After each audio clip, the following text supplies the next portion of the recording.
Mr. Deputy Speaker, to be eligible for the lease buyback scheme, all flat owners should be aged 65 or older.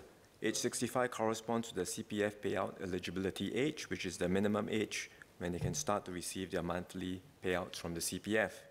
Nevertheless, should there be exceptional circumstances, such as medical or financial reasons, HDB will exercise flexibility for households who do not meet the age requirement to take up the lease buyback scheme on a case-by-case basis. Dr. Tan Wu Meng, next question. Question number 19, please. Mr. Deputy Speaker, in the planning of public and private development projects, agencies take into account several considerations, which would include the impact of construction works on nearby residents. However, given our built-up urban environment and land constraints, it's not always possible to totally avoid noise-generating activities such as construction works. In areas that are being developed fairly rapidly, such as new housing estates, residents who moved into the area earlier may go through the experience of several nearby upcoming developments being constructed subsequently. Nevertheless, public sector agencies are committed to reducing construction noise levels. For instance, LTA takes reference from NEA's guidelines when implementing road and rail infrastructure projects.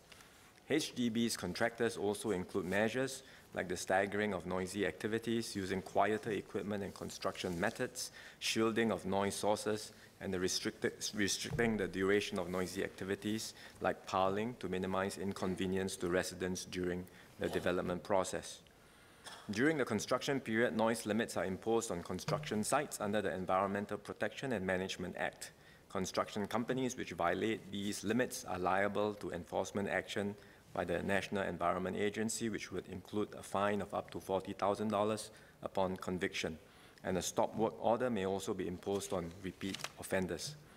A no work rule has also been put in place since September 2011, which prohibits noisy work activities on Sundays and public holidays at construction sites within 150 meters of residential premises and noise-sensitive premises. Dr. Tan? I thank Minister for his answer. I'd like to ask one supplementary question. Can Minister reassure us that the agencies will be proactive in minimizing noise, especially in built-up estates, mature estates like Clementi?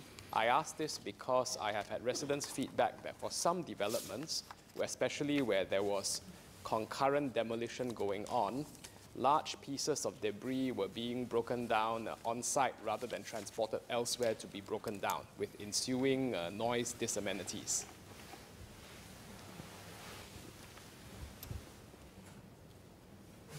Mr. Deputy Speaker, as I had mentioned earlier, the agencies are already paying attention to this, and they would continue to do their best in firstly staging the projects so that we manage the tempo of the projects as the member had asked, and then subsequently, even when the projects are being implemented, working their best to manage activities on site, and that would include complying with NEA's noise limits, but even going beyond that.